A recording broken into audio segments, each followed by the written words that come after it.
fisik, in mental, dan juga memiliki jiwa yang selamat atau qalbin salim, jiwa yang tenang, jiwa yang benar-benar dalam naungan Allah Subhanahu wa taala. Jadi itu sedikit Ais, dan insya Allah alhamdulillah ini juga luar biasa. Jadi sebagaimana kita lihat bahwasanya tantangan zaman sekarang ini di mana growth rapidly, jadi tumbuh begitu cepat, pertumbuhan atau perkembangan zaman sekarang ini, sehingga kami dari Pondok Pesantren Al-Aqobah, terutama dari Pak Yai, memberanikan diri untuk hadir di tengah-tengah masyarakat dalam wujud Aqobah International School ini, agar mampu benar-benar pondok pesantren ini hadir untuk menjawab segala tantangan zaman dan tantangan di dunia global saat ini. Baik gitu. Jadi alhamdulillah insya Allah Al-Aqobah International School ini will be open enrollment for the first year. Jadi untuk pertama kalinya dibuka insya Allah nanti di bulan Juni. Jadi tahun ajaran tahun depan 2021. Tapi pembukaannya sudah dibuka insya Allah bulan depan tanggal 1 Desember 2020. Baik, itu sedikit tentang AIS Aqobah International School. Di mana mungkin ini juga satu-satunya ya pondok pesantren yang memiliki lembaga secara struktural untuk menangani kajian-kajian secara khusus di basically especially a study center about parenting. Jadi memiliki kajian yang terstruktur, tersistematis tentang kekeluargaan. Dan ini sangat penting Pak Yai juga, bahwasanya ternyata meskipun di dunia internet ya kita dengan mudah dengan mudah mencari literatur, mencari informasi tentang bagaimana jadi orang tua, bagaimana terkait parenting itu, tapi tidak struktur. Dan naudzubillah ya, kita mencari ilmu tanpa guru sehingga dibimbing setan. Nah ini benar-benar dibutuhkan sekali masyarakat. Insya ini Islamic Parenting Study Center yang diasuh oleh Pak Yai sendiri, benar-benar mudah-mudahan bisa membawa kita untuk bagaimana sih caranya menjadi orang tua yang baik berdasarkan pola pikir ulama, pola pikir para kiai zaman dulu, pola pikir Pak Yai. Karena memang kita harus selalu dalam koridor agama Islam. Selanjutnya mungkin sedikit cerita tentang, karena pemateri kita alhamdulillah ini pertama kalinya Pak Yai untuk menyapa dan juga sebagai narasumber utama, tentu bisa kita jadikan sebagai role model. Jadi Pak Yai, keluarga Pak Yai ini juga luar biasa. Alhamdulillah Pak Yai punyai dianugerahi oleh Allah 3 putra dan putri. Gus Fikri yang pertama, kemudian Gus Rona dan Ning Vita, di mana alhamdulillah luar biasa, masya Allah, tiga-tiganya memiliki prestasi yang begitu gemilang, yang patut kita jadikan role model. Yang pertama Gus Fikri, lulusan magister dari pendidikan bahasa Inggris, di mana saat ini mengampu Aqobah 1 dan nanti akan mengampu Aqobah International School, menjadi pengasuh di sana. Terus kemudian yang kedua ada Gus Ronald, lulusan Pusat Studi Hadis di Jakarta, dan Nivita juga lulusan arsitektur di IPB. Nah ini luar biasa. Bagaimana sih kita sebagai anak juga dan juga sebagai orang tua mensinkronkan atau menyelaraskan, jadi cita-citanya anak itu tercapai juga selaras atau inline with keinginan dari sang orang tua, begitu Pak Ye. Jadi mungkin gimana sih, terus juga di kantor saya, kemudian di ini, bahwasanya banyak yang curhat, saya terlalu memanjakan anak atau seperti apa ini, atau saya terlalu mengekang. Nah ini Pak Ye, yang pertanyaan dasar itu seperti itu. Padahal saya juga ingat dulu ketika mondok di Aqobah di SMA, Pak Yai juga sering sekali mengatakan bahwasanya kunci sukses pendidikan anak dalam proses pendidikan itu ada 3 komponen yang harus berperan penting. Yang pertama itu adalah orang tua itu sendiri. Yang kedua adalah guru yang serius, profesional, teacher, dan yang ketiga adalah lembaga itu sendiri. Nah, ini saya jadi ingat gitu. Sehingga Pak Yai juga mengatakan kalau salah satu komponen ini tidak maksimal dalam menjalankan perannya, artinya lembaganya tidak serius, gurunya tidak serius, apalagi anaknya tidak serius, orang tuanya tidak serius. Nah, ini juga tidak maksimal untuk menjalankan pendidikan. Nah, karena orang tua merupakan salah satu komponen terpenting agar si anak benar-benar maksimal dalam proses pendidikannya, maka salah satu background diadakannya seminar ini adalah tersebut baik. Jadi gimana sih kita sebagai orang tua dalam mendidik anak ini sesuai dengan apa yang pola pikir ulama Kanjeng Nabi ajarkan di zaman dahulu. Mungkin itu sedikit pengantar dari kami. Mungkin kita bisa tidak perlu berpanjang lebar, kita bisa langsung mulai acara pengajian ini. Bagi teman-teman, mohon selama acara webinar ini harap di mute terlebih dahulu volume revisi masing-masing. Nanti ada kesempatan untuk tanya jawab, memberikan kesempatan tanya jawab ataupun sharing terkait apapun tentang kekeluargaan, tentang orang tua, mendidik anak, itu di akhir sesi nantinya. Baik, sebelum kita memasuki acara inti, marilah kita buka acara webinar ini dengan Ummul Quran. Biridailah wa syubi syafaat Rasulillah. Mana beridinya hati Rasulillah. Al-Fatihah. Alhamdulillah. Amin ya rabbal alamin. Waktu dan tempat, ayai tafadhol syukuran.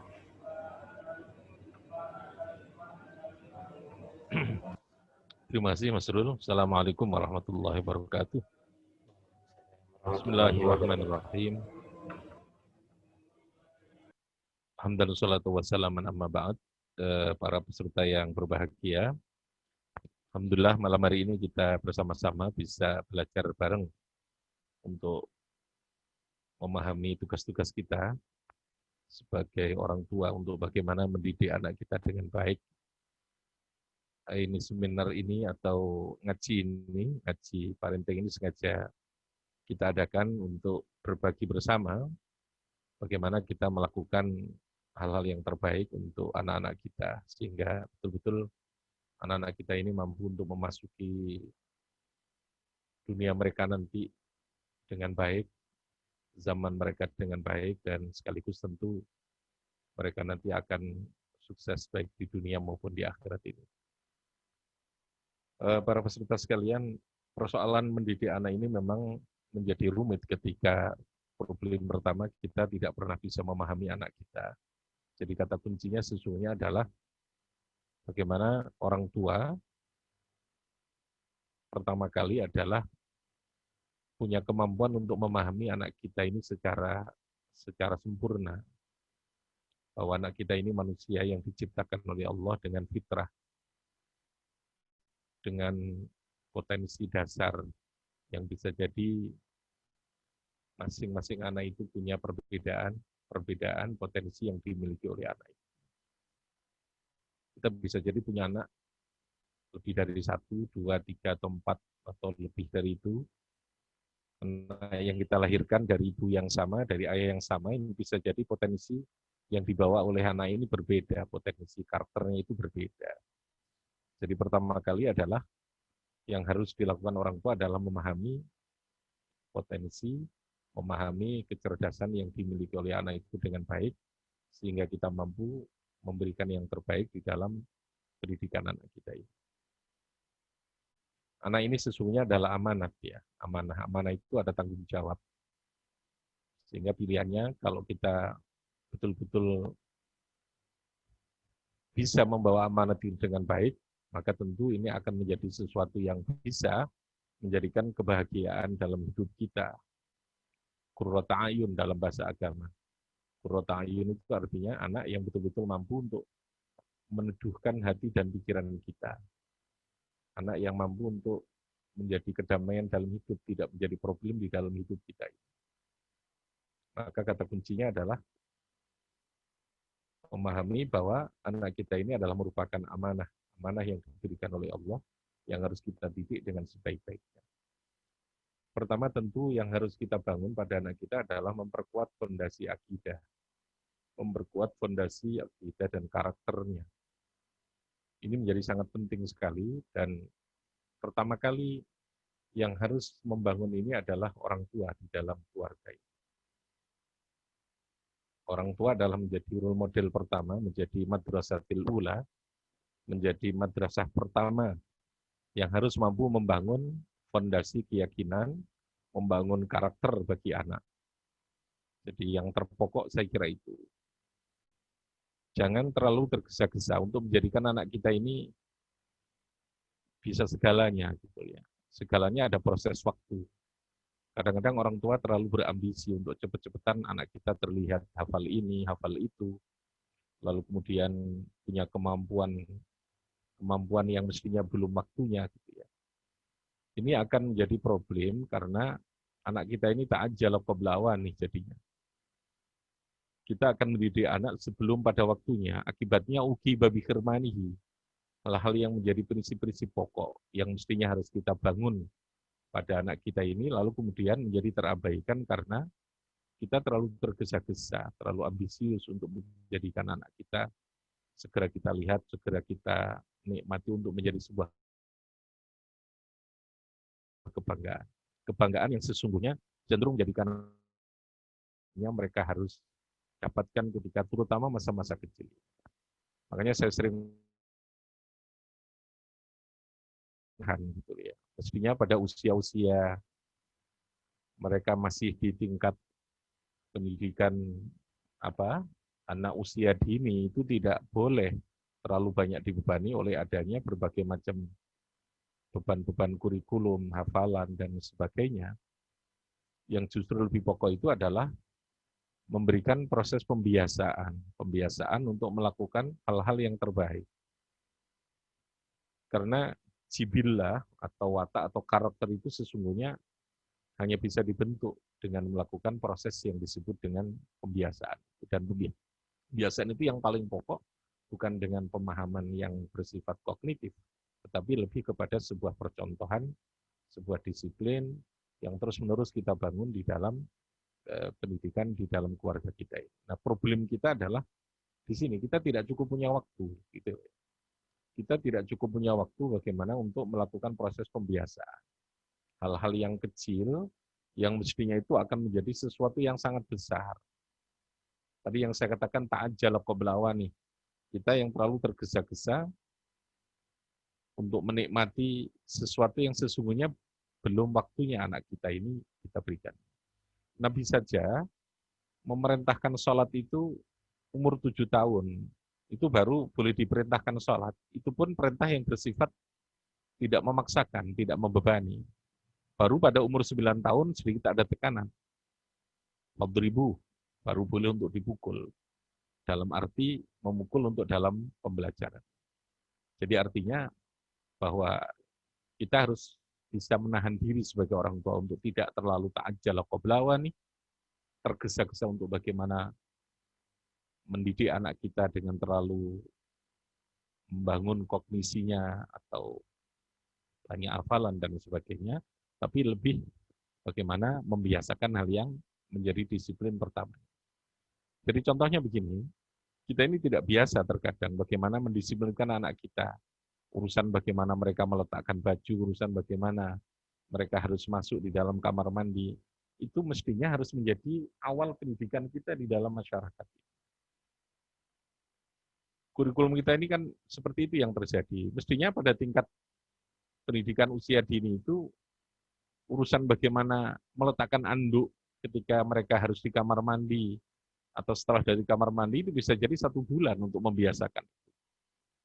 Sehingga hal-hal kecil seperti itu akan menjadi sesuatu kebiasaan yang terbangun di dalam diri anak kita ini. Ilmu itu proses yang pada akhirnya nanti tahapan itu akan bisa diperoleh oleh anak itu ketika mereka masuk di dalam pendidikan. Kemudian yang kedua, sesungguhnya kita jangan terlalu banyak aturan kepada anak. Prinsip agama mendidik itu taklilu taknin. Anak yang terlalu banyak diberikan aturan dan larangan itu akan cenderung terkerdilkan. Jadi orang tua harus berani memberikan kepercayaan kepada anak bahwa fitrahnya anak itu adalah baik. Tidak ada anak bodoh. Tidak ada anak yang nakal. Anak bodoh dan anak nakal itu karena ada kesalahan kita di dalam mendekati kepada anak. Maka di dalam agama, bahasa yang diberikan oleh Allah itu, laha ma kasabat wa 'alaiha maktasabat. Untuk perbuatan yang baik, itu Allah menggunakan bentuk kalimat fi'il madhi kasabat. Kasabat itu sesuatu yang dikerjakan tanpa sebuah beban. Kebaikan itu adalah menjadi naluri dasar. Berbeda dengan kejelekan, wa 'alaiha maktasabat. Iktasabat itu ada tekanan, ada upaya yang mempengaruhi terhadap diri seseorang untuk melakukan tindakan yang tidak baik. Jadi wong tua itu kudu meyakini bahwa sesungguhnya anak itu potensinya adalah baik. Beri jempol dia. Maka kalau di dalam Aqobah ini, prinsip pendidikan kita adalah semua anak itu istimewa. Istimewa dan bisa menjadi juara. Semua anak itu pasti punya potensi kecerdasannya masing-masing, dan itu kewajiban pendidikan untuk bagaimana membangun itu. Orang tua seringkali terlalu ambisius untuk memaksakan sebuah cita-cita kepada anak. Sesungguhnya ini tidak boleh. Cita-cita terbesar bagi anak itu sesungguhnya hidup mereka harus kita bangun untuk memberikan kemanfaatan yang tertinggi, kemanfaatan yang sebesar-besarnya bagi kehidupan. Persoalan untuk bisa memberi manfaat itu lalu menjadi apa, itu urusan Allah yang menata nanti. Jadi kewajiban kita adalah memberikan pendidikan, belajar, mereka kita ajari dengan pendidikan yang baik, persoalan tidak diopo itu urusannya situasi keadaan. Makanya pendidikan tidak boleh memaksakan menjadikan anak menjadi sesuatu, itu tidak boleh. Biarkan saja anak itu tetap menjadi tanah liat. Persoalan nanti mereka akan membentuk dengan tanah liat itu akan menjadi apa, itu urusan kondisi dan keadaan. Karena mereka diciptakan bukan untuk zaman kita. Wa innahum makhluquna li zamanin ghairi zamanikum. Biarkan tetap menjadi tanah liat, tetapi tanah liat itu kita persiapkan untuk menjadi tanah yang siap menjadi apapun yang terbaik sesuai dengan tuntutan zaman yang akan dihadapi oleh anak kita. Seringkali kita sudah mematok, memagari anak kita, menyandera anak kita dengan sebuah cita-cita. Kamu nanti harus jadi seperti ini. Anak saya sekolahnya harus di jurusan ini, lalu nanti supaya jadi.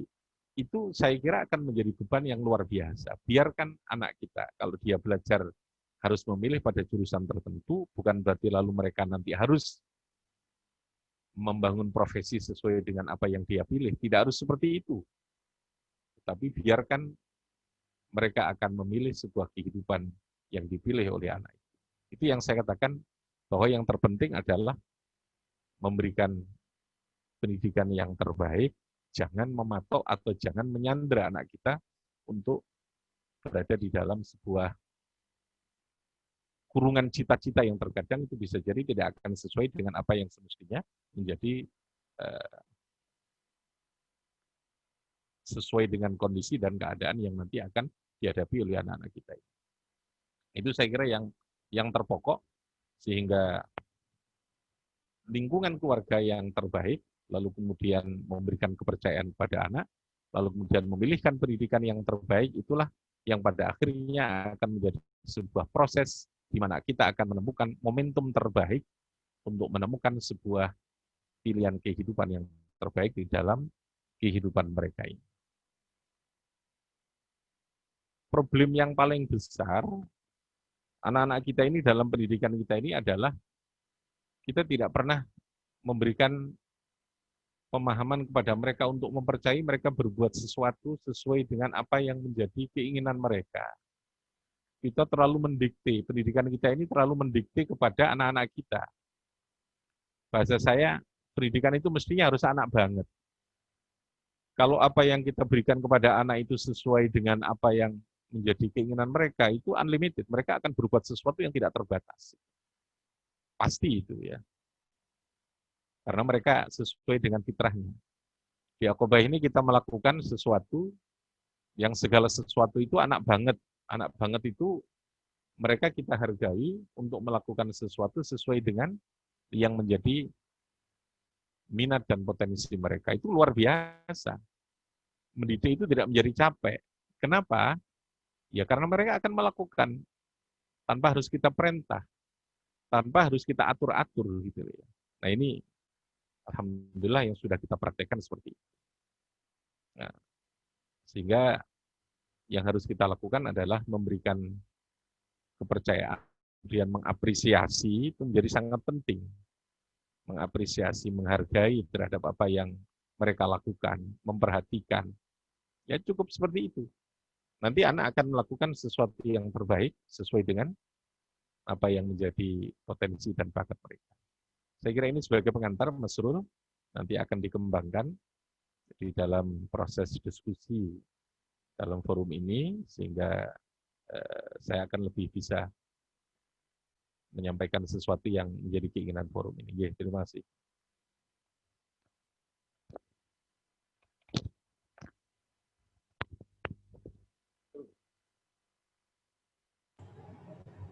Oke, baik, alhamdulillah, terima kasih Pak Yai. Jadi mungkin sedikit review bahwasanya uh, Kanjeng Nabi saja itu mulai kita disuruh untuk sholat itu di umur 7, artinya ada fase-fase tidak memaksakan, bahkan ada fase harus dipukul, harus cuma dikasih tahu dulu. Nah itu berarti ada fase-fase di mana kita ada memaksa, ada memberikan kepercayaan penuh kepada anak agar potensi anak itu mampu berkembang secara baik. Baik, alhamdulillah. Mungkin Bapak Ibu di sini ada pertanyaan atau mau sharing, konseling terkait apapun itu tentang bagaimana mendidik anak. Monggo Bapak Ibu. Mungkin kita buka dulu 3 pertanyaan. Silakan langsung di unmute ya, langsung bisa menyapa kami kalau ada pertanyaan. Monggo.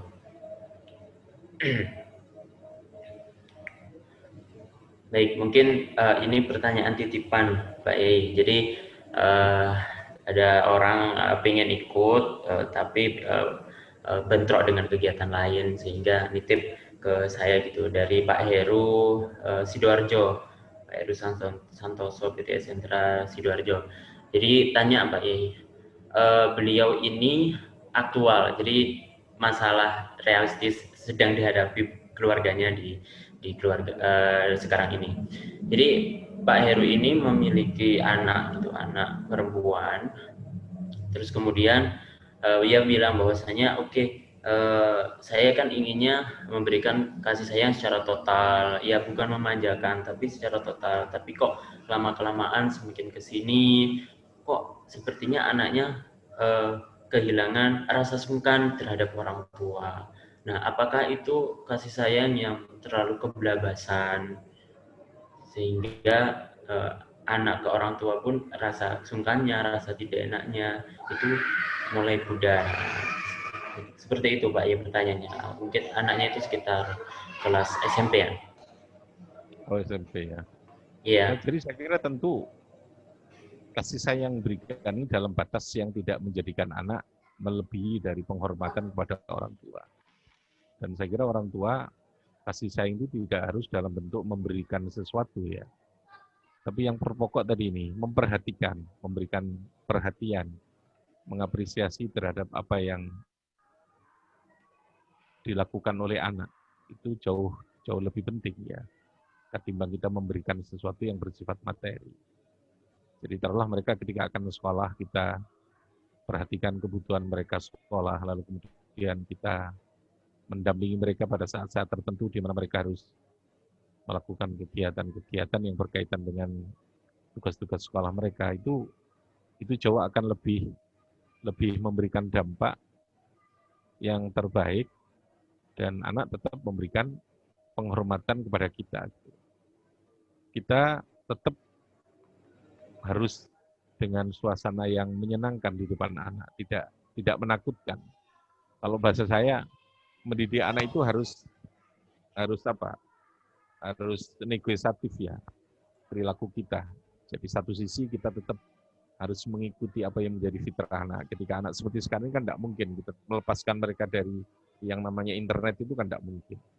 Tetapi tetap harus dengan sebuah komitmen, dengan sebuah perjanjian, dengan sebuah negosiasi bahwa mereka boleh menggunakan itu dengan catatan mereka harus membatasi waktu pada jam tertentu, harus tetap melakukan kegiatan dan sebagainya. Dan kita boleh saja memberikan yang terbaik itu. Nek punya duit ya belikan yang terbaik, tetapi ketika kita membelikan itu dengan sebuah komitmen yang dibangun bersama, dan itu harus kita jaga gitu.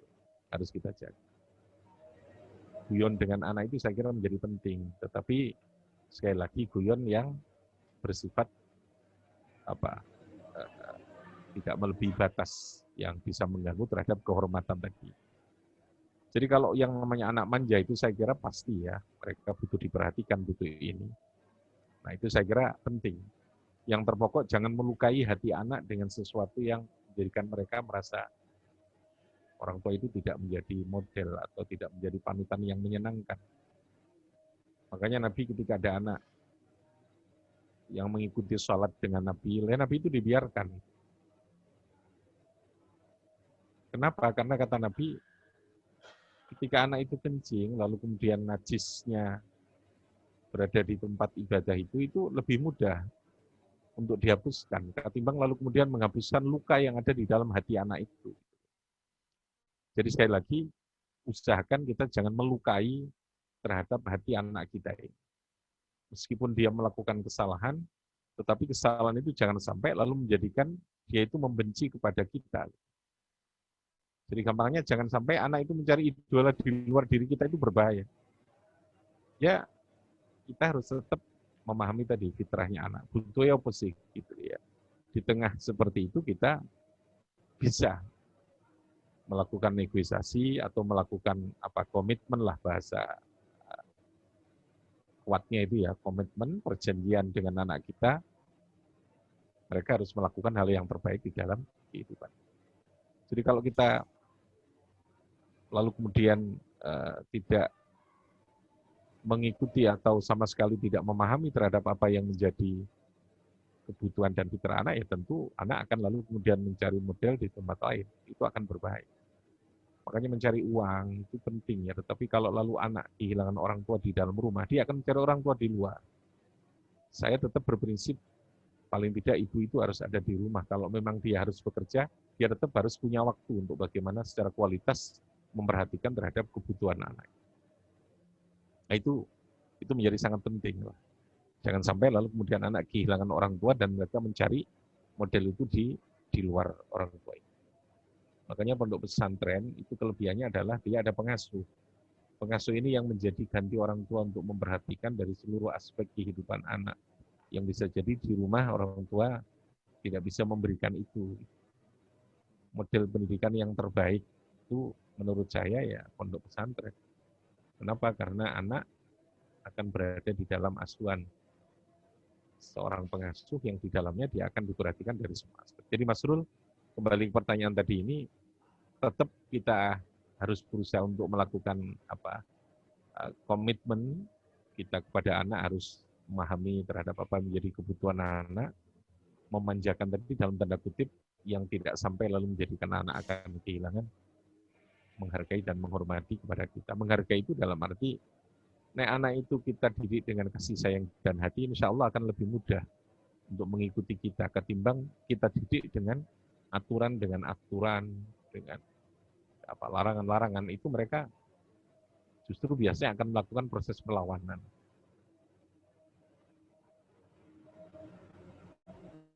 Menyedikitkan aturan, tapi lebih banyak memberikan contoh dan teladan, memberikan perhatian. Iya, saya kira begitu. Ya, terima kasih Pak Yai. Jadi poinnya adalah bagaimana kita seorang tua sendiri yang dilihat oleh anak itu juga menjadi role model, sehingga anak itu akan secara otomatis tidak kehilangan rasa simpati kepada orang tua. Baik, terima kasih Pak Yai. Pertanyaan kedua ini dari Mbak Alik Surabaya. Assalamualaikum Pak Masrul, saya ingin bertanya, apabila kita mempunyai anak, sebaiknya ajaran apa dulu yang harus diajarkan terlebih dahulu? Pada usia berapa kita harus mengajarkan sholat, kapankah kita harus mengajarkan ketauhidan? Jadi tanya urutan-urutan, mungkin dari lahir juga ya, dari lahir kemudian umur sekian diajari apa, sampai mungkin seperti Pak Yai katakan mondok gitu. Nah itu seperti apa Pak Yai? Monggo. Oke, terima kasih Pak. Siapa tadi yang tanya? Mbak Alik Surabaya, Ibu Alik Surabaya. Alik nggih. Alik dari Surabaya. Oh, Ibu Alif dari Surabaya. Jadi Bu, Iya. memang anak tidak bisa hanya kita dekati dengan pendekatan rasional ya. Jadi dalam hidup ini, di samping kita mendidik anak dengan kekuatan rasional, ikhtiar lahiriah, juga harus dengan ikhtiar yang bersifat batiniah. Batiniah ini artinya kita harus tetap berdoa, memohon kepada Allah untuk anak kita ini diberikan menjadi, bisa dijadikan menjadi anak yang soleh gitu ya. Jadi tidak cukup hanya anak kita ini kita pilihkan sekolah yang terbaik, kita pilihkan pondok pesantren yang terbaik, lalu kita berikan segala fasilitasnya, tetapi anak kita juga harus kita doakan, kita mohonkan kepada Allah agar supaya menjadi anak yang baik. Nah, kapan sesungguhnya kita harus mendidik anak kita dengan tahapan-tahapan? Pertama kali kalau di dalam konsep yang diajarkan oleh agama adalah kita mengenalkan anak kita yang berkaitan dengan persoalan tauhid tentang ketuhanan. Itu menjadi sangat penting pertama kali. Jadi bahwa dalam proses kehidupan kita sehari-hari, kita terus mengenalkan dengan tanpa harus memberikan pemahaman yang terlalu berat kepada anak kita, bahwa seluruh apa yang kita miliki di dalam kehidupan yang kita lakukan, ini sesungguhnya ada kekuatan yang menciptakan, yang mengatur alam semesta, itu menjadi sangat penting. Jadi contohnya ketika kita bisa tidur, kita bangun dari tidur, lalu kemudian bisa makan, seluruhnya harus kita berikan muatan ketauhidan. Makanya kita diajarkan ketika mau apa saja yang terbaik, mulailah dengan bismillah. Bismillah itu menjadi satu cara untuk membangun kesadaran tauhid di dalam diri anak kita sejak kecil yang kita tunjukkan ini. Nah, baru lalu kemudian secara bertahap kita bangun hujjah melalui proses pendidikan. Kita mantapkan, kita isbatkan aqaidnya melalui proses pemahaman di dalam pendidikan. Itu nanti akan melalui satu proses waktu. Jadi secara bertahap itu akan otomatis bahwa anak-anak kita akan terbangun untuk mencari kekuatan yang terkait dengan persoalan aqaid, persoalan akidah. Yang kedua tentu di samping itu kita juga harus memberikan proses pemahaman tentang yang berkaitan dengan agama. Agama itu menjadi sangat penting. Karena akidah tidak bisa terlepaskan dari aspek yang berkaitan dengan syariat. Syariat itu aturan-aturan agama. Makanya agar supaya menjadi seorang muslim atau menjadi seorang anak yang benar bisa melakukan agama dengan baik, keyakinan itu kita perkuat, lalu kemudian pemahaman tentang agama secara bertahap itu kita berikan. Jadi biasanya untuk tahap awal itu hal-hal yang pokok-pokok yang kita berikan, tanpa harus terlalu membangun sebuah analisa maupun perbedaan-perbedaan pendapat. Ya itu tadi, dalam bentuk praktek itu. Nabi ini kan sederhana, kalau mengajarkan sholat pun selu, kama ra'aitumuni usolli. Ya sudah, kamu kalau ingin sholat, lihat saja sholat saya. Lakoni dulu. Jangan terlalu dipaksakan semuanya anak itu sempurna melakukan. Tapi mau melakukan dulu. Nanti akan ada proses. Anak akan terdorong untuk menyempurnakan diri dalam pemahaman maupun di dalam pelaksanaan ajaran agama.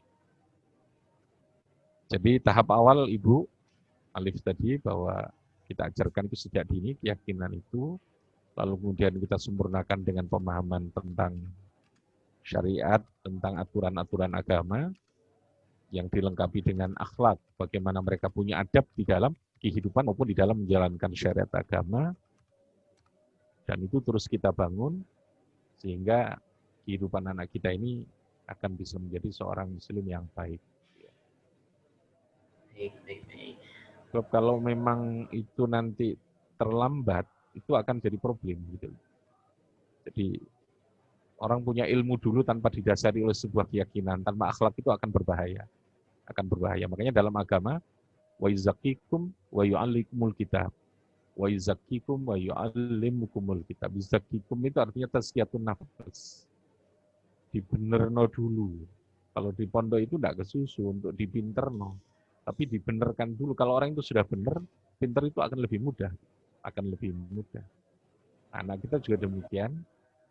Kita bangun dulu. Makanya kalau bisa pada tingkat usia anak dini ini kita berikan anak kita ini berada di lingkungan pendidikan yang mampu membangun itu dengan baik. Lingkungannya adalah lingkungan yang bisa memperkuat terhadap keyakinan dan akidah, bisa memahami kepada agama. Kita sekarang banyaklah pendidikan-pendidikan di luar jam sekolah itu yang bisa memberikan pendidikan. Dan di rumah lalu kemudian dicontohkan untuk yang terbaik. Jangan sampai terlambat. Kalau sampai dia lalu kemudian terlambat, pinter dulu lalu kemudian keyakinan belum terlalu kuat, ini akan bisa menjadi berbahaya dalam kehidupan bermasyarakat mereka. Ya, Mas Rul, begitu. Baik, terima kasih Pak Yai. Jadi poinnya adalah semuanya jangan sampai terlambat. Di awal itu tentang ketauhidan dan juga dilanjutkan dengan hujah dan tingkat pemahaman agama. Baik Pak Yai, terima kasih.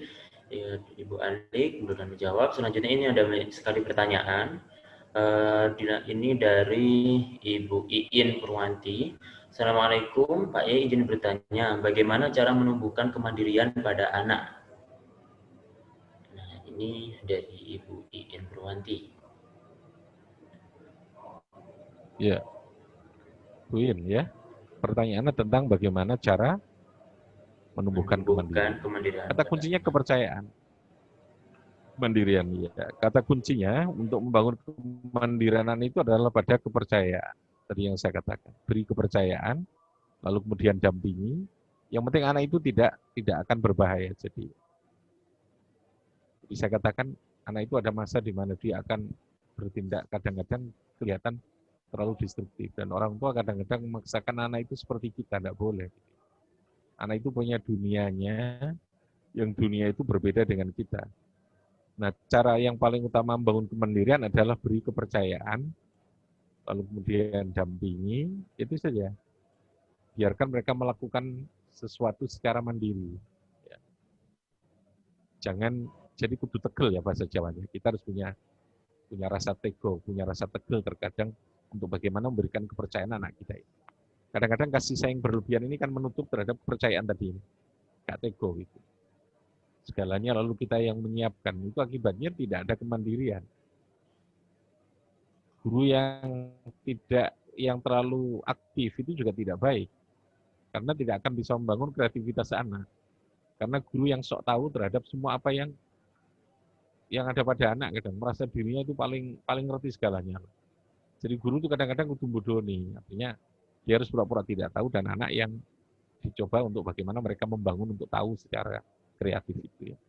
Contohnya begitu. Jadi ketika kita terlalu mendominasi dan terlalu merasa paling tahu tentang urusan anak, itu yang akan menjadikan anak kita tidak punya kemandirian. Jadi kata kuncinya, beri kepercayaan, lalu kemudian dampingi apa yang mereka harus lakukan, insya Allah mereka akan tumbuh kemandirian.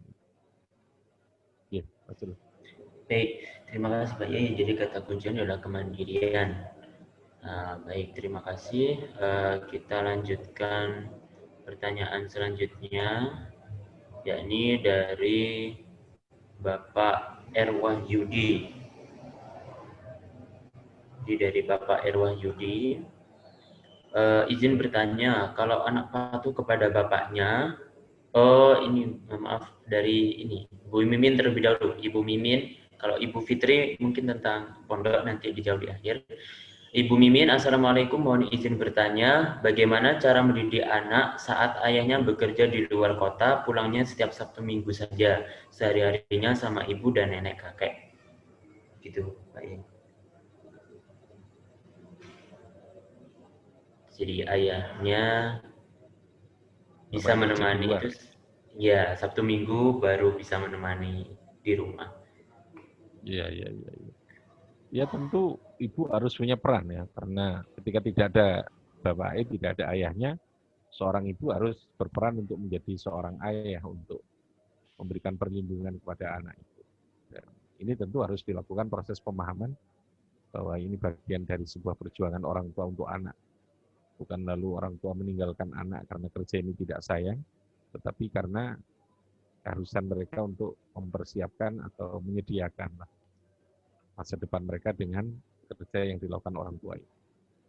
Jadi ibu harus bisa menggantikan sisi lain yang dibutuhkan oleh anak itu yang tidak bisa mereka peroleh ketika orang tua tidak ada di rumah. Kuncinya kalau orang tua itu, bapak itu kan ada ketegasan. Sisi lain juga mereka memberikan perlindungan, umpamanya hal-hal poin-poin yang menjadi karakteristik seorang ayah ini harus bisa diambil alih oleh seorang ibu. Ya, itu risikonya. Ya. Supaya anak betul-betul tetap merasa bahwa ini menjadi bagian dari kesempurnaan yang dia peroleh, meskipun tidak ada orang tua dalam arti ayahnya di dalam rumah setiap saat, bapaknya di rumah. Jadi saya kira seperti itu. Pendampingan, lalu kemudian perlindungan terhadap hal yang menjadi kebutuhan anak saat mereka harus berkembang itu harus bisa diambil alih atau ditunjukkanlah paling tidak oleh ibunya ketika ayahnya tidak ada di rumah itu. Banyak orang yang berhasil ketika ibunya itu kuat. Justru anak-anak yang berhasil itu bukan karena ayahnya, tapi karena ibunya yang kuat. Ya, justru itu ketika ditinggal wafat oleh ayahnya masih usia sangat kecil kan, tapi ibunya adalah orang yang sangat kuat sehingga untuk mampu mengantarkan Gus Dur menjadi orang yang hebat. Ya, artinya tidak mesti orang ketika ibu sendiri itu lalu tidak bisa, asal dengan catatan tadi mampu berperan untuk menghadirkan segala hal yang dibutuhkan oleh anak yang tidak bisa mereka peroleh dari ayah itu. Yang paling mudah yaitu ya ada pemahaman, lalu kemudian ada wujud tindakan konkret yang mampu untuk mewakili terhadap apa yang semestinya diperoleh oleh anak itu dari ayahnya yang tidak ada di rumah. Ye, Mas Bro. Baik, terima kasih Pak Yai. Kemudian selanjutnya, jadi justru ibu gitu Pak, ibu yang porsinya itu lebih banyak perannya untuk pendidikan anak. Baik, untuk yang selanjutnya ini dari Bapak Erwahyudi. Izin bertanya, kalau anak patuh kepada bapaknya, namun pada ibunya tidak patuh, bagaimana cara mengatasinya? Jadi sama ibunya tidak patuh Pak Yai. Iya. Ada karakter yang terkadang pada ibu itu menjadikan anak tidak patuh. Ada hal yang kadang menjadikan penyebab anak itu tidak patuh kan pasti ada. Saya melihat mungkin karena ibu itu berada di rumah setiap saat yang cenderung cerewet ya, yang cenderung banyak mengatur, itu kemudian akibat anak itu merasa sebel kan. Tadi saya katakan. Nah, sementara ayahnya ketika datang kan seperti hero, datang memberi sesuatu, datang bawa sesuatu, lalu hadiah dan sebagainya. Nah, harus dilihat, dievaluasi terhadap posisi pendekatan yang dilakukan oleh ibunya kepada anak ini kayak apa, sehingga anak kok menjadi tidak patuh dengan ibunya itu. Kalau saya melihatnya, penyebab utama biasanya pendekatan yang terlalu protektif, yang tidak memberi kepercayaan, umpamanya gitu ya, yang terlalu memberikan perlindungan yang berlebihan, yang terlalu mengatur, itu yang pasti menjadikan anak itu tidak menjadi patuh. Gitu. Makanya saya katakan tadi, kata kuncinya, jangan terlalu dekati dengan pendekatan aturan. Pendekati dengan hati dan kasih sayang. Itu jauh lebih baik. Aturan itu sekedarnya, secukupnya. Jangan melebihi batas dosisnya. Karena itu akan menimbulkan perlawanan. Anak kita ini melawan kan karena kita terlalu mengatur. Makanya di Akobah ini kan kita tidak ada aturan. Aturannya apa? Ya pokoknya waktunya sholat, jamaah. Sudah selebihnya terserah anak. Al-Quran itu 6.660 ayat, tapi yang berbicara tentang hukum dan aturan tidak lebih dari sekitar 200 ayat. Selebihnya itu mubahat, pilihan kita yang bersifat adiyat. Karena di wilayah itu akan muncul kecerdasan, muncul kreativitas, muncul kemandirian. Ya, orang diatur itu kan menjadi bodoh kan, terlalu banyak diatur. Ya, terlalu banyak aturan itu menjadikan orang tidak cerdas, tidak menjadi kreatif. Nah, dan cenderung melakukan perlawanan. Saya meyakini anak itu kenapa melawan kepada ibunya tidak patuh, karena di rumah mungkin merasa segalanya harus perfect, segalanya harus bersih, segalanya harus toto gitu ya. Lalu kemudian cenderung memberikan aturan-aturan yang berlebihan. Rumah berantakan itu tidak apa-apa, kalau memang itu saatnya di mana anak harus menjadikan rumah itu berantakan. Sekolah yang baik kalau prinsip saya Justru sekolah yang berantakan gitu. Kalau sekolah yang teratur, yang lalu kemudian bangkunya toto dan sebagainya, itu pasti tidak ada kreativitas, tidak ada kehidupan yang semestinya. Nah itu contohnya begitu. Jadi sama gitu, mendidik anak di rumah juga begitu. Anak lompat-lompat, anak naik-naik di kursi. Anak kecil itu bagian dari mereka membangun imajinasi. Hidup pada alam imajinasi yang itu tidak bisa kita batasi. Namanya juga alam imajinatif ya. Mereka punya keinginan menggambarkan dari apa yang mereka peroleh tentang apa lakon-lakon tertentu ya, idola mereka yang lalu dan seterusnya lah gitu ya. Jadi kata kuncinya jangan terlalu diatur karena itu akan menimbulkan perlawanan kepada anak dari anak kita. Oke, betul. Jadi tidak berlebihan dalam mengatur. Kemudian selanjutnya dari Ibu Nevi Faiza dari Jogja. Izin bertanya Pak Yai, jadi begini Yai, ada ortu yang mungkin ingin anaknya mengenal agama sejak kecil, lalu dimasukkanlah anak tersebut ke TK Islami yang kurikulumnya ada hafalan surat pendek dan hadis. Nah, anak tersebut kalau disuruh hafalan, ada saja alasannya. Kadang juga tidak mau, kadang sampai beralasan banyak hal kepada ortu. Yang saya tanyakan, lebih baik anak seumuran TK itu disekolahkan di kurikulum yang bagaimana? Terima kasih, Yai. Di anak TK, pendidikan anak TK. Ya, itu persoalan pendidikan kita ya. Yang tadi saya katakan ta'ajjal qabla awani. Anak sudah dipaksakan dalam usia dini yang mestinya mereka ini menjalani kehidupan yang menyenangkan, tetapi malah justru terbebani oleh berbagai macam hafalan, berbagai macam tugas-tugas yang ini akan menjadikan mereka tidak nyaman menjalani masa-masa mereka ini. Jadi kalau saya melihat tidak boleh sesungguhnya sekolah itu, karena ini akan membangun akan memberangus terhadap masa-masa bahagia mereka ketika mereka masih dalam usia dini itu. Usia emas itu harus membentuk tadi ini. Kita mengajari mereka bagaimana cara belajar yang baik, itu yang pokok. Jadi bukan belajarnya. Dan bagaimana cara belajar yang baik itu kita awali dari pembentukan karakter tadi ini. Kalau anak itu karakternya sudah terbentuk dengan baik, maka urusan yang lain itu akan selesai. Karakter bagaimana mereka mau belajar, bagaimana memilih kehidupan, bagaimana memilih teman. Ya. Terlalu kognitif sejak awal. Anak masih di TK itu masih lumayan lah. Ada nyanyi, ada ini gitu macam-macam. Tapi semakin tingkat sekolah itu semakin tinggi, yang terjadi sudah kehilangan senyum. Sampai perguruan tinggi itu malah tidak ada senyum sama sekali. Habis sudah malah justru yang terjadi adalah ya, sebuah masa awal dan sebuah penderitaan ya. Bagaimana mereka menjalani kehidupan ini. Kenapa? Ya karena kita terlalu kognitif oriented. Orientasi pendidikan kita terlalu, pembebanan orientasi kognitif terlalu besar. Sehingga tidak perlu anak kecil itu harus hafal ini, harus hafal doa ini, harus ini, tidak harus. Jadi cukup mereka dibangun karakternya untuk mengenal Allah melalui proses sambil mereka bermain, sambil memahamkan terhadap kehidupan ini bahwa kehidupan ini ada pencipta, ada yang mengatur, ada yang mengendalikan gitu. Tanpa harus dibebani oleh banyak hal yang berkaitan dengan hafalan dan sebagainya.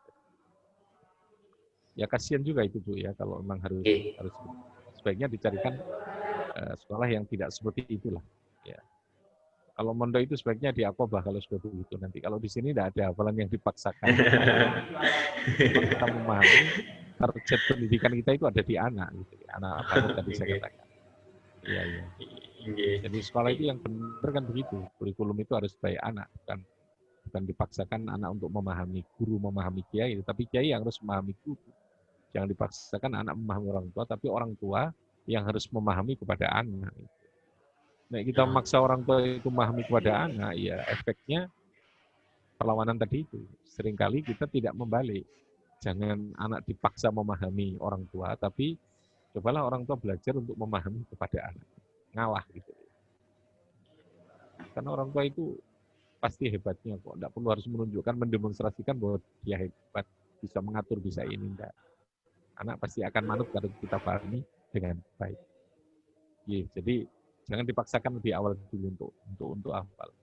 Cucu saya, anaknya Fikri itu enggak banyak hafalan dia. Ya kalau dia hafal karena memang dia merasa senang, jangan karena dipaksakan. Justru harus kita bentuk itu proses biasa, untuk menghargai teman, bagaimana dia menghargai bisa membuang sampah. Ketika dia makan nanti ada sampah, dia harus meletakkan di tempatnya. Itu harus diulang-ulang sampai menjadi habit mereka, menjadi kebiasaan. Itu yang pokok. Ketimbang harus memaksakan dengan banyak hafalan-hafalan. Itu kan hanya menyenangkan sing delok ikan. Tapi anaknya kan menderita, dipaksa. Ambisi orang tua. Iya, Oke. yeah, Mas Rul. Baik, terima kasih Pak Yai. Kemudian selanjutnya ini luar biasa Pak Yai, ini kuatah ingkang nanglet. Waktunya 2 menit pripun Pak Yai. Ini pertanyaan terakhir atau dilanjutkan mawon Ya, sampai 1-2 lagi ya. enggak apa-apa lah. Ya. Oh, gitu. Lanjut enggak apa ya. Untuk selanjutnya ini dari Ibu Umi Kalsum. Pak Yai, bagaimana cara mengatasi jika ada perbedaan metode pembelajaran atau cara mendidik antara ayah dan ibunya? Di antara ayah dan ibunya ini mempunyai metode pembelajaran atau mendidik yang beda.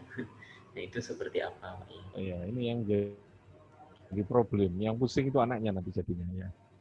Jadi memang harus disepakati lah. Orang tua dan bapak ibu itu kudu harus satu visi dalam mendidik anak ini. Harus satu visi terlebih dahulu. Caranya bagaimana, lalu kemudian arah yang harus diberikan kepada anak kita.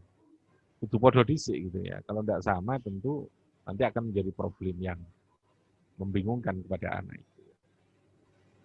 Jadi harus ada kesepakatan, harus ada penyamaan visi terlebih dahulu tentang yang terkait cara dan apa yang harus diberikan pendidikan itu pada anak.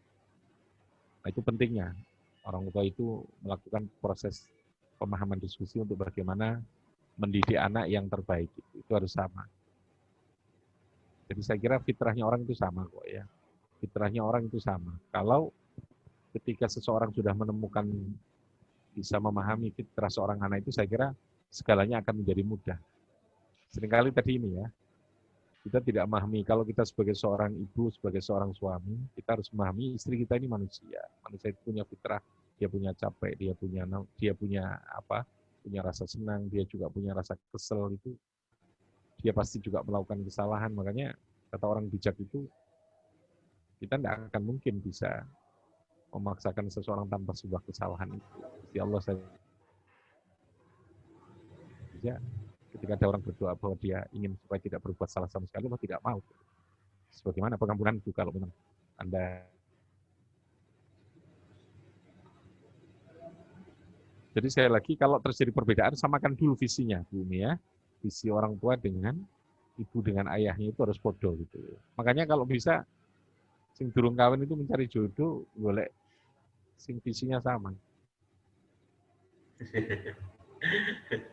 Okay.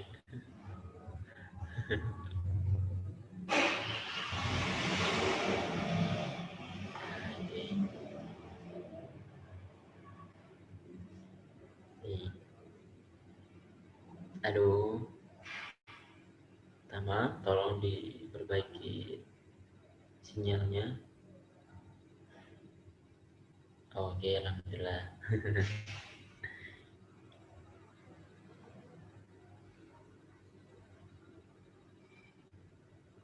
Kita mute Tama.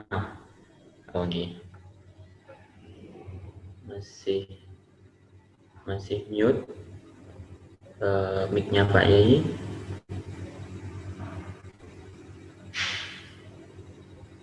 Oke, sampo.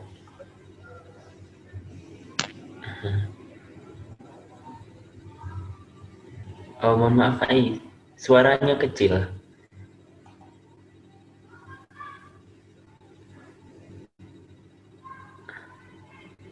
Oh iya, suaranya.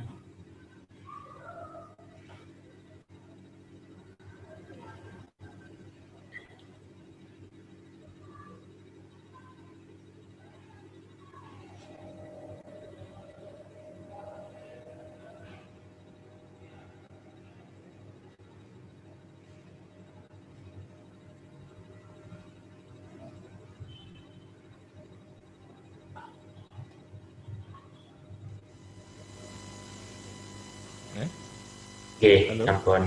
Nggih, sudah. Ya, sampun sudah. sampun. Ya. Ya, mungkin yang terakhir bisa dibacakan pertanyaan. Oke, yang terakhir ini dari Bapak Mulyadi Qorib.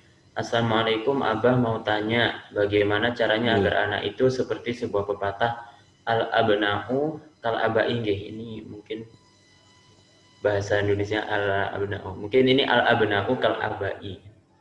Nah, bagaimana caranya agar anak seperti itu? ya, ya. Jadi yang terbaik mendidik tadi saya katakan dibangun apa fondasi akidah, lalu kemudian karakternya, lalu kemudian akhlaknya yang terbaik, lalu kemudian kita pilihkan pendidikan yang terbaik di lingkungan yang terbaik. Jadi karena potensi dasar anak itu sesungguhnya adalah baik, tadi saya katakan, tapi fa innama abawahu yuhawidani ayunassirani. Anak itu lalu kemudian keluar dari fitrah kebaikannya itu karena ada problem yang terkait dengan persoalan lingkungan, persoalan pendidikan. Gitu ya. Jadi Pak Mulyadi, agar supaya anak kita ini menjadi baik, harus kita jaga mereka berada dalam lingkungan yang baik, dalam pendidikan yang baik, lalu kemudian terutama diberikan contoh kehidupan yang terbaik. Makanya membangun kebaikan itu tidak cukup hanya di lingkungan kita sendiri, itu yang paling pertama pasti ya, lingkungan keluarga kita, tapi juga lingkungan masyarakat itu harus kita upayakan untuk menjadi lingkungan yang terbaik juga gitu ya. Kalau saat ini kita tidak memungkinkan melepaskan anak kita berada dalam lingkungan yang kita khawatir, tentu kita harus jadikan anak kita di rumah itu menjadi nyaman gitu ya. Kita fasilitasi mereka di rumah ya, tanpa harus mereka kehilangan kehidupan sosial mereka gitu ya. Nah, dengan begitu maka akan lebih terjaga gitu ya. Akan lebih terjaga ketika kita berada dalam lingkungan yang baik anak itu. Sebab memang saat ini problem kita kan problem sosial masyarakat kita yang cenderung lingkungannya yang tidak baik untuk membangun pendidikan anak kita. Maka ketika dalam kondisi seperti ini pilihannya adalah jadikan baiti jannati, rumah kita ini menjadi tempat yang menyenangkan untuk anak kita. Dan itu berada tentu apa yang menjadi kebutuhan anak itu kita usahakan dengan kemampuan yang kita miliki untuk terfasilitasi dengan baik. Sehingga tadi saya katakan mereka tidak akan mencari sesuatu yang mereka butuhkan di luar yang terkadang itu bisa menimbulkan adanya efek yang jauh tidak baik. Ya contoh mamanya kalau memungkinkan kita bisa memberikan internet di rumah, lalu dengan mereka di rumah itu memanfaatkan internet, kita bisa lebih mengawasi apa yang mereka gunakan di internet itu kan jauh lebih baik. Ketimbang ketika di rumah kita melarang mereka tidak boleh megang HP, tidak boleh ada internet, lalu kemudian mereka datang ke warnet, yang warnet itu kita tidak tahu apa yang terjadi di sana, lingkungannya itu kan tentu akan lebih berbahaya. Jadi sekali lagi, bagaimana anak kita untuk supaya bisa menjadi bagian dari sesuatu yang bisa meneruskan kebanggaan orang tua seperti orang tua, berikan suasana lingkungan rumah yang baik, lalu kemudian pendidikan yang baik, dan lalu kemudian kita berikan perhatian dengan pendekatan hati, bukan dengan pendekatan aturan, tapi dengan pendekatan cinta dan kasih sayang. Saya kira itu yang menjadi pokok dan kata kunci yang ingin saya sampaikan. Jangan terlalu mendekati anak untuk kita paksakan dengan aturan, karena itu akan justru menimbulkan sebuah perlawanan, dan anak kita akan menjauhi kita.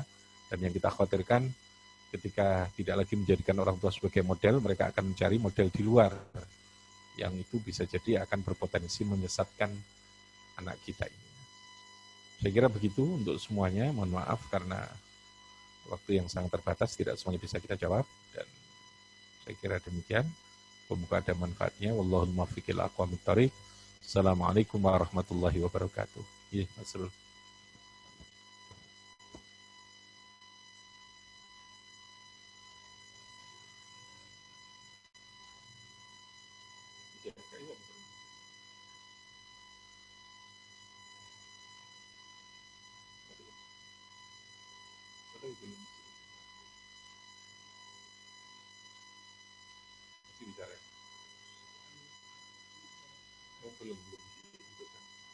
Oke, ya, terima kasih. Alhamdulillah, ini luar biasa sekali Pak Yai dan juga animo dari masyarakat tentang bagaimana mendidik anak menjadi orang tua yang baik menurut ajaran agama, menurut pola pikir kiai, menurut pola pikir ulama dan pola pikir nubuah, seperti itu. Baik, terima kasih untuk Bapak Ibu yang tadi sudah mengajukan pertanyaan namun tidak diberi kesempatan untuk menjawab atau diberikan jawaban. Mohon maaf, nanti barangkali nanti tetap saya akan catat untuk dijawab di mungkin by tulisan atau di YouTube di lain kesempatan. Selanjutnya saya ucapkan terima kasih kepada Pak Yai juga. Kami ucapkan terima kasih Pak Yai kesediaannya. Sedikit gambaran mungkin bahwasanya ini alhamdulillah acara ini dapat diselenggarakan, dapat diagendakan yang mana di sebagai Islamic Parenting Study Center Aqobah International School. Jadi insya Allah Aqobah International School jadi sebuah sekolah internasional yang berbasis pondok pesantren yang alhamdulillah di bawah naungan Yayasan Pondok Pesantren Aqobah Jombang ini insya Allah akan dibuka tahun depan, yang mana benar-benar apa yang Pak Yai tadi sampaikan bahwasanya memberikan kemerdekaan. Jadi yang sekarang lagi booming pendidikan merdeka itu sesungguhnya dari Aqobah sejak dulu sudah diterapkan. Terus kemudian tapi bedanya di sini Aqobah to the next level. Jadi pondok pesantren yang akan berkiprah di tingkat internasional. Jadi tidak meninggalkan karakter pondok pesantrennya. Baik, itu saja review dari kami. Kurang lebihnya mohon maaf yang sebenarnya apabila ada salah kata dan kurang berkenan. Pak Yai matur suwun, mugi tansah sehat keluarga sedanten dan juga teman ibu hadirin sekalian. Insya Allah pertemuan ini tidak sekali dua kali ya, insya Allah akan kita adakan reguler, mungkin 2 minggu atau sebulan sekali, nanti kita akan lakukan tanya jawab seperti ini. Baik, terima kasih. Wabillahi taufiq wal hidayah, wassalamualaikum warahmatullahi wabarakatuh. Tersuwun Pak Yai.